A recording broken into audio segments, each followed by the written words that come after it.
बहरोड सदर थाना क्षेत्र में बदमाशों के दो गुट आपस में भिड़ गए। इस विवाद के दौरान कई राउंड फायरिंग हुई, जिसमें दो युवकों को गोली लगी है। घायलों को बहरोड के जिला अस्पताल में भर्ती कराया गया है। घटना के बाद आक्रोशित लोगों ने बदमाशों के वाहनों में तोड़फोड़ कर दी। घटना गांव भगवाड़ी में दोपहर 2 बजे हुई। जानकारी के अनुसार हरियाणा बॉर्डर से 15 किलोमीटर दूर भगवाड़ी गांव में बुलेरो और बुलेरो कैंपर में सवार होकर आए बदमाशों के दो गुट भिड़ गए। कई राउंड फायरिंग में बुलेरो में सवार हिम्मत निवासी गांव सेका नारनोल हरियाणा और विकास निवासी गांव घाटा शेर नांगल चौधरी हरियाणा गोली लगने से घायल हो गए। घटना के दौरान लोगों में हड़कंप मच गया। भीड़ को देख कैंपर में सवार होकर आए बदमाश मौके से पैदल ही फरार हो गए। फायरिंग की सूचना मिलते ही बहरोड के डीएसपी कृष्ण कुमार यादव मौके पर पहुंचे और घटना की जांच शुरू की। घायलों को तुरंत बहरोड के जिला अस्पताल में भर्ती कराया गया, जहां से घायलों को रेफर कर दिया गया। वहीं आपसी झगड़े के दौरान बदमाशों ने एक बुजुर्ग पर गाड़ी चढ़ाने का प्रयास किया।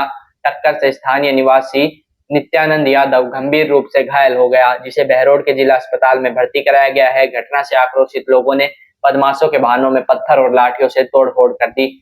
नीमराना अतिरिक्त पुलिस अधीक्षक शालिनी राज ने बताया कि अभी हरियाणा में चुनाव चल रहे हैं। हमारा इंटर स्टेट पुलिस कोऑर्डिनेशन रहता है। यह सभी बदमाश हरियाणा के रहने वाले हैं। आपसी गैंगवार चल रही है।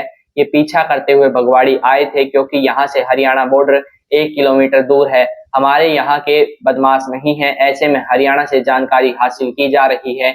एक बदमाश के खिलाफ हरियाणा में करीब 17 मुकदमे दर्ज हैं।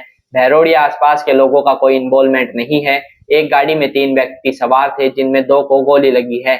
एक को 2 गोली लगी हैं और दूसरे को 3 गोली लगी हैं। बहरोड के निजी अस्पताल में इलाज चल रहा है।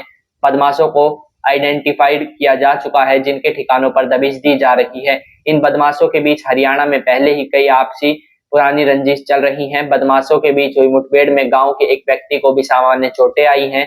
बदमाशों का आपराधिक रिकॉर्ड खंगाला जा रहा है। मौके पर एमओबी टीम भी पहुंची। एएसपी घटनास्थल का मौका मुआयना करने और ग्रामीणों से वार्ता करने के बाद अस्पताल पहुंची, जहां घायलों को फायरिंग करने वाले बदमाशों की जानकारी ली, जिसमें सामने आया कि गोली मारने वाले हरियाणा के नारनौल क्षेत्र के गांव मांदी के रहने वाले हैं। पुलिस ने सभी को नामजद कर लिया है, जिसकी तलाश की जा रही है। उधर बदमाशों के द्वारा झगड़ा करने के बाद गांव की महिला उग्र हो गई और बदमाशों की गाड़ियों को पत्थर, ईंटों और डंडों से फोड़ दिया। महिला वाहनों में तोड़फोड़ करते हुए कह रही है कि लड़ना है तो अपने गांव में ही लड़ो, हमारे यहाँ लड़कर क्यों बदनाम कर रहे हो।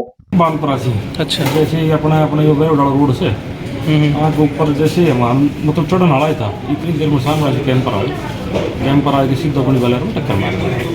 फरसा था, जैसे कि पिस्टल काट के गोली चालू कर दी। जैसे आपने पता है गाड़ी कितनी थी उनके साथ में? 2 कैंपर था। 2 कैंपर थे। एक तो मौका पे खड़े हुए। तो आप कौन कौन थे, कहाँ के थे, जो बताओगे आपका गाँव? हम 3 आदमी थे। कहाँ के थे बताओ? एक मैं था और एक अपने विकास घाटा से था, और एक लड़का ऐसा था जिसका इस मतलब कि इस लाइन से कोई लेना देना नहीं ना वो उनको जानता है। तो आप कहाँ के हो? आप? मैं सेका गाँव जी। क्या नाम आपका? हिम्मत नाम है। तो क्या उनसे कोई विवाद क्या सर?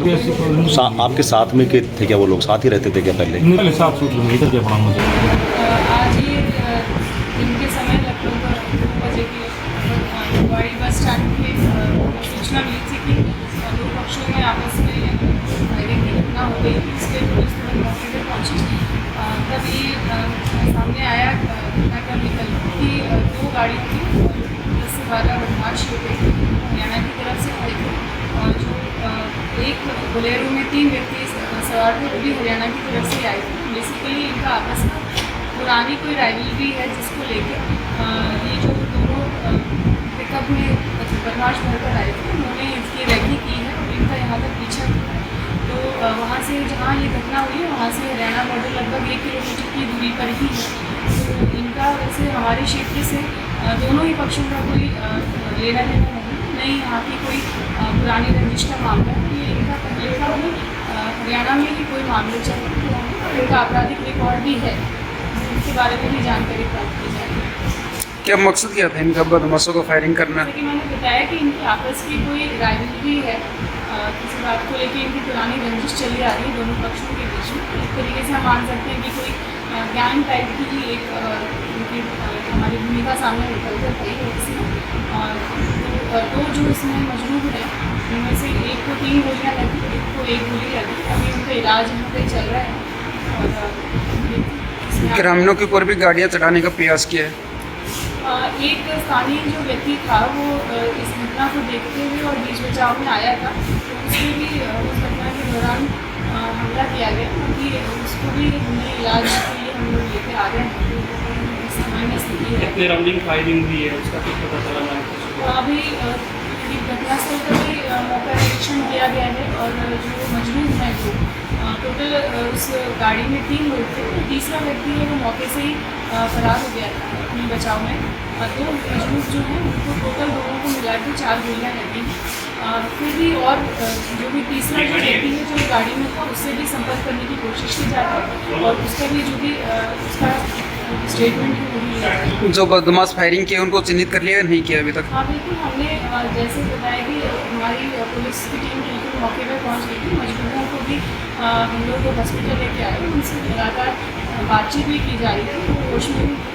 तो उनसे जो नाम निकल के आए हैं वो उसी समय से घटनास्थल से हमारी 2 टीम्स लगातार, फिर हरियाणा टीम लगातार उनके पीछे ही है। उनके जो भी संभावित स्थान है वहाँ पे भी दबिश दी जा रही है। अभी तो ये सारे जितने बदमाश थे वो अपने अपने ठिकानों से फरार हैं, तो हम जल्दी ही आइडेंटिफिकेशन उनका हो गया है, जल्दी हम इनको लेके आएंगे। मौके से हमने जो बदमाशों की एक जो गाड़ी थी पिकअप उसको हमने जब्त कर लिया। क्या विधानसभा चुनाव हरियाणा में उसकी वजह से राजस्थान में इन्होंने घटना को अंजाम दिया है, ऐसा कुछ लग रहा है? देखिए तो उनकी पुरानी रंजिश है, इसका चुनाव से तो ऐसे कोई लेना देना नहीं है। बाकी उनके ज्ञान के मामले में पुराने जो भी अपराधी के लोग हैं, जो भी बॉर्डर के ऊपर चेकिंग भी होगी हरियाणा पुलिस की।